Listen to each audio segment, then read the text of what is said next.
Picture this. You are walking through probably the most meticulously clean, technologically advanced metropolis you've ever laid eyes on. Right.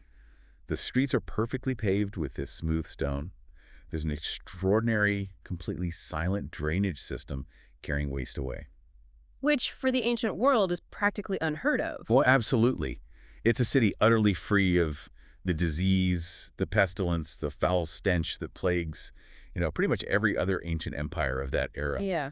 It's pristine. The citizens look prosperous, they're joyful, practically glowing with vitality. It looks, by all accounts, like a utopia. Until it really, really doesn't. Exactly. Because then you turn a corner and you see a crowd. And they're standing in this grim, passive silence. Just watching. Just watching.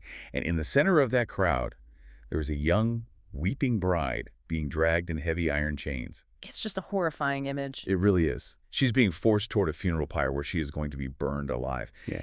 And no one, literally, no one in this perfect city is lifting a single finger to stop it. It is a profoundly jarring contrast.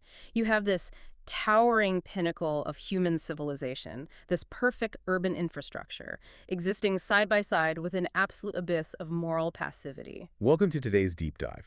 Today we are exploring a highly atmospheric, incredibly tense excerpt from a story called Chasing Death, Episode 48, The Unlit Pyre. It's such a fascinating piece of world building. It really is. And our mission today is to unpack that world building. We're looking at a story that reads very much like a late-night thriller. It's dark, it's immersive, it's steeped in ancient mystery. But it also demands that we confront some pretty massive philosophical questions. Right. We're going to explore this clash between advanced society and moral decay, the strange limitations of divine intervention, and honestly, the terrifyingly high price of absolute religious tolerance. Yeah, that last point is huge. And we are seeing all of this unfold through the eyes of a traveler named Zayn.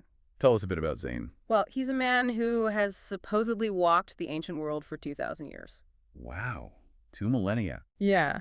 And he has just survived this brutal 6-day journey through the shifting sands of the Sind Desert before arriving at the spires of Mohenjo-Daro. And even for someone who has literally seen centuries of human history, this city stops him in his tracks. Completely. He is astounded by the sheer physical perfection of the place. Yeah, the text specifically contrasts Mohenjo-Daro with the grand eras of the Egyptian pharaohs. Right, which most people think of as the height of the ancient world. Exactly. But in those massive imperial Egyptian cities, you had these stagnant pools of water breeding pestilence at every corner. Just disease everywhere. But here, the houses are sturdy, kiln-baked brick. There's a single puddle of stagnant water. It's an absolute triumph of ancient urban planning. It's important to pause here, though, and really look at the world building the author is doing. Go for it. Because Mohenjo-Daro was, of course, a real, highly advanced ancient city in the Indus Valley, but this story is a syncretic, alternate historical fantasy. They mix things up. Yeah, Zayn discovers that the citizens here actually worship the great god Amun, which is an Egyptian deity. Right, an Egyptian god in the Indus Valley. Exactly. And then, a few scenes later, we encounter an Aryan tribe enforcing their own distinct customs. So it's this massive cultural crossroads. Yes, the author has deliberately created this melting pot to set up the central conflict of the story. And that cultural melting pot is exactly what Zayn is trying to understand when he settles into this tidy caravanserai and starts chatting with the innkeeper. He's trying to get the lay of the land. Right. He wants to know how a city with so many differing beliefs manages to function so smoothly without tearing itself apart. And what does he find out? He learns that the city is nominally ruled by this pious, ascetic guy, Prince Arzang. Arzang, right. Aided by his aunt, I believe. Yes, aided by hand. But the true guiding force behind the throne is actually the high priest. The prince doesn't enact a single policy without his sacred council. And it's worth noting that the religious leaders here are genuinely ascetic. Yeah, they aren't painted as cartoonish villains. No, they view mutual service as a sacred duty. It isn't some corrupt, decadent priesthood just hoarding wealth in a temple. Okay, let's unpack this for a second because it basically sounds like a modern, smart city, Ooh, that's a great analogy. Like, the infrastructure is flawless, the leadership is technically pure, the system works. But I have to ask, does architectural and spiritual purity guarantee moral courage? Well, the story gives us a pretty definitive and horrific answer to that, Oh, yeah, it really is. because that illusion of a wholesome sanctuary shatters violently when a clamorous commotion erupts right outside the inn. The funeral march. Yes. Yeah. A wealthy, elderly merchant has died, and being dragged amidst this procession is a young girl, his bride of only 6 days. And the innkeeper claims she's from the distant land of Antioch, right? That's the rumor, yeah. But the reality of what's happening to her is immediate. Because an Aryan tribe has settled in the city, they are enforcing their strict custom. The widow must be burned alive on the pyre alongside her deceased husband's corpse. God, it's just chilling. And the girl is fiercely resisting. She is weeping hysterically, screaming in agony, basically begging the onlookers for mercy. And nobody does a thing. Nobody. Zayn is horrified. He immediately asks the innkeeper, like, why doesn't Prince Arzang, this famously pure and pious ruler, why doesn't he intervene and abolish this barbarism? And the innkeeper's answer is the crux of the whole narrative. It really is. He says the prince does not interfere in the religious laws or tribal customs of any community. Absolute religious liberty. Exactly. The city operates on this strict, unwavering principle of non-interference. It is the ultimate paradox of tolerance. Yeah, say more about that. The city's defining virtue, its commitment to non-interference, is weaponized to permit an absolute atrocity in broad daylight. Wow. The citizens in that crowd aren't necessarily bloodthirsty monsters, you know? They are bound by a rigid social contract that dictates no one can interfere in another person's religious affairs. I am going to play devil's advocate for a second, though. Okay, let's hear it. If you are running a massive, ancient metropolis that serves as a hub for dozens of different cultures, tribes, and religions, isn't a strict policy of non-interference actually the smartest way to govern? From a purely pragmatic standpoint, maybe. Right, because if you start imposing your specific morality on one minority group, you risk full-blown civil war. You could argue the prince is just trying to keep the peace. That is the exact defense the city's leadership would use. But the narrative forces us to look at the collateral damage of that policy. It's a human costs. Exactly. When you elevate the abstract principle of tolerance above the tangible reality of human suffering, you create an environment where extreme cruelty flourishes right under the protection of the law. It reminds me of the way we talk about massive tech platforms and social media algorithms today. Oh, that's an interesting connection. How so? Well, a platform might claim, hey, we are just the neutral plumbing. We just host the content. We don't police it because we believe in absolute free expression. Right, the hands-off approach. But by refusing to intervene, by maintaining that strict neutrality, they often end up harboring and amplifying extreme toxicity or, like, real-world harm. Mohenjo-Daro is doing the exact same thing, just with ancient tribal laws instead of algorithms. That is a perfect parallel. The architecture of the city is spotless, but the moral infrastructure is completely hollow. They've outsourced their conscience. That's a great way to put it. They've outsourced their conscience to the concept of non-interference. And we see the psychological weight of that in the procession itself. They don't just quietly march her out of the city. No, it involved the public. They force the public to participate. And the scene out in the open field is just a sensory nightmare. It's so intense. You have this massive funeral pyre built of heavy logs. You have grim-faced priests beating these large drums in a steady, deafening pulse. Chanting those arcane mantras. Yeah, chanting specifically to drown out the girl's throat-shredding screams. And this is the part that really got me there, is this chilling ritual. The hair plucking. Yes. Everyone in the procession steps forward in a solemn line, and one by one, they approach this trembling girl and callously pluck a single strand of hair from her head. That detail is so insidious. Why do you think the author included that? Because it is forced complicity. By making every individual pluck a hair, the priesthood is actively distributing the guilt across the entire society. Oh, wow. They are making sure that everyone in that crowd has participated, however minutely, in the execution. Imagine you are standing in that crowd. You are a citizen of this perfect city.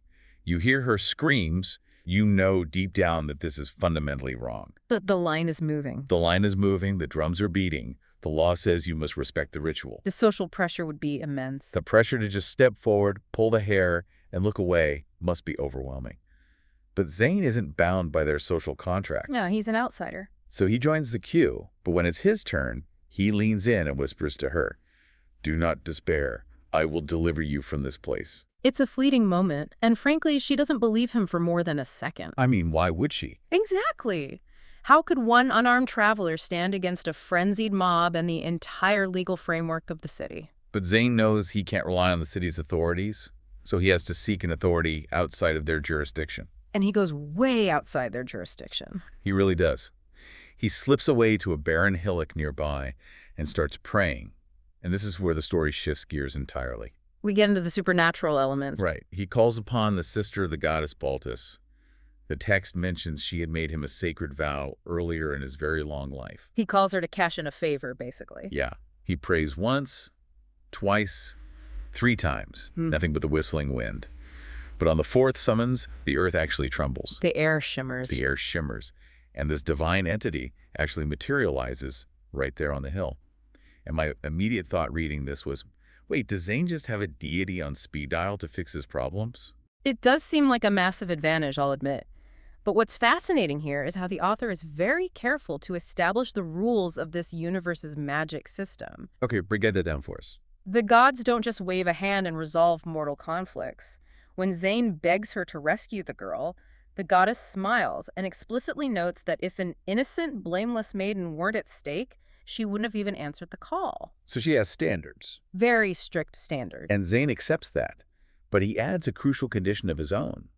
He says whatever she does, it has to be completely undetected by the priests. Right, they can't know a god is actively interfering. Which is crazy to me. The goddess actually laughs at him, calls him naive, and tells him to go back and watch.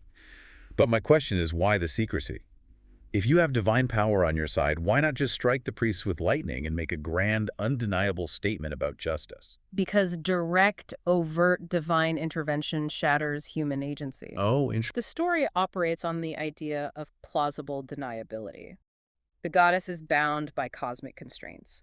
She can tip the scales, she can manipulate the natural elements, but she cannot physically carry the girl away. So she can't just fly her out of there? No, because if the gods solve every moral failing of humanity with lightning bolts, humans never learn to govern themselves.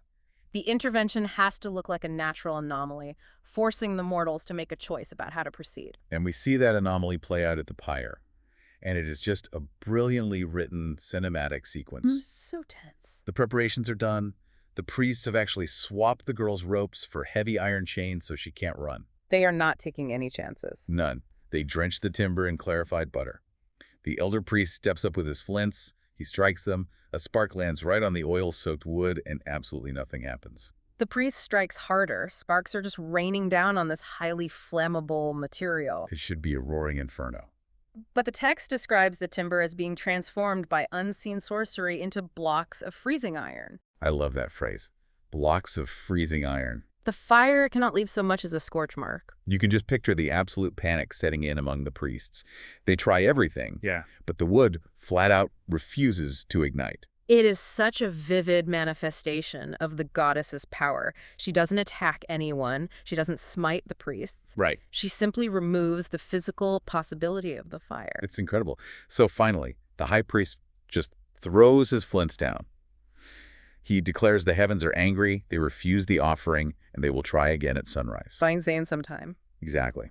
They disperse, leaving the girl chained to the unlit pyre with just 4 heavily armed guards. So Zayn regroups at the hillock, fully expecting the goddess to, finish the job. Right, like, great trick, now unchain her. But she tells him her part is complete. Wait, really? Yeah.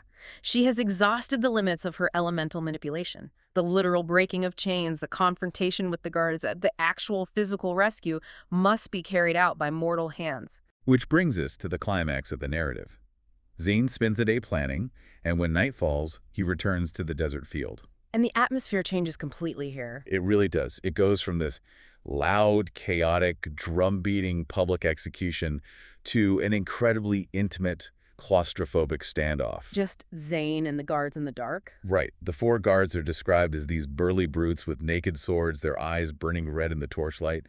And Zayn just steps out of the darkness and announces with total calm, "I have come to take this girl away." And the chief guard is, understandably, enraged. Yeah, he thinks Zayn is just a lunatic. He mocks Zayn, raises his massive sword, and prepares to just take his head off. But then Zayn delivers this deeply eerie warning.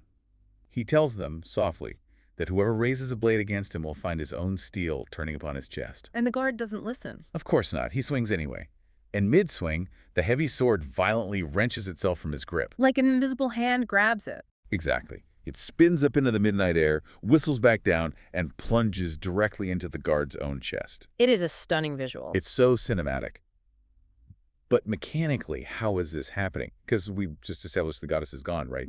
What is protecting Zayn here? Well, Zayn operates as a perfectly sealed moral mirror. Moral mirror, I like that. Notice that he doesn't draw a weapon. He doesn't go on the offensive. In a society that has completely abdicated its moral responsibility through non-interference, Zayn acts as a physical manifestation of consequences. Oh, wow. The guard's own murderous intent, his own violence, is literally reflected back onto him.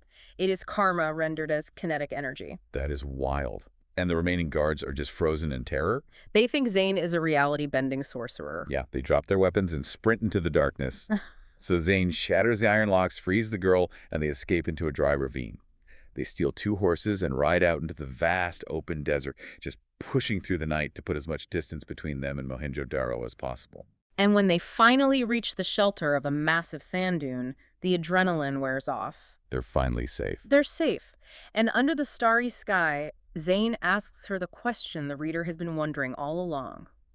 Who is she, and how did a young girl end up married to an elderly merchant? And this is where the story executes an incredible narrative bait and switch. It really pulls the rug out from under you. Remember, the innkeeper had told Zayn she was a beautiful maiden from the distant, exotic land of Antioch. Right, it was this tragic, glamorous rumor. But the girl reveals the devastating, mundane truth. She isn't from Antioch. She is the daughter of exceedingly poor local farmers. Her parents just toil on a small plot of land owned by a ruthless landlord trying to secure enough grain to survive. But the landlord's financial exactions, the interest on their debts, it just grew to an insurmountable sum. And when her family couldn't pay, the landlord delivered an ultimatum. Right. Pay the debt in a week, or he would burn their home, destroy everything they owned, and drag her aging parents away in chains to be slaves for the rest of their lives. It's pure extortion. It was only in that state of total, crushing despair that the wealthy merchant stepped in, essentially purchasing her as a bride to settle her parents' debt. And this revelation completely recontextualizes the entire deep dive. It really does. We spent this whole time immersed in the supernatural horror of ancient religious fanaticism, glowing-eyed guards, gods intervening in fiery sacrifices. Like all this high fantasy stuff. But the root of all this suffering, it isn't supernatural at all. It is a deeply systemic economic horror. Debt bondage. Exactly. The sacred tribal custom was just a convenient cover for human exploitation. That's the real gut punch. The old man used his wealth to buy a young girl from a desperate family, and the city's laws, the perfect tolerance, protected his right to do so. The landlord who held the power of life and death over a farming family through a ledger is the real monster of the story, not the priests with the flintstones. It completely strips away the exoticism of the ancient world. The supernatural elements, the unlit pyre, the deflected sword, they basically serve to highlight a very real, very human cruelty. Mohenjo-Daro is clean. Spotless. The streets are perfectly paved. The drainage is flawless. But the society is rotting from the inside out because it tolerates extreme financial exploitation and masks it as cultural tradition. It really forces you to look at the horrors we might accept as just the way things are in any society. Yeah. Which brings us back to you listening to this right now. We started by looking at a city that seems like a utopia. Perfect infrastructure, leaders who claim to be pious, a booming economy. But perfectly paved streets don't guarantee justice. No, they don't. A society can have flawless technology and absolute legal tolerance, yet remain completely morally bankrupt if it lacks basic human empathy. And the tension of that realization is what makes the story linger in your mind. It leaves us with a really provocative question about the nature of civilization itself. That's the question. Well, if a society's deep commitment to laws like non-interference forces a person to operate entirely outside that system, to steal, to fight, to summon ancient magic just to save an innocent life from being burned alive. Yeah. Does the true measure of a society lie in the perfection of its laws? Or does it lie in the willingness of its people to break those laws when they are fundamentally unjust?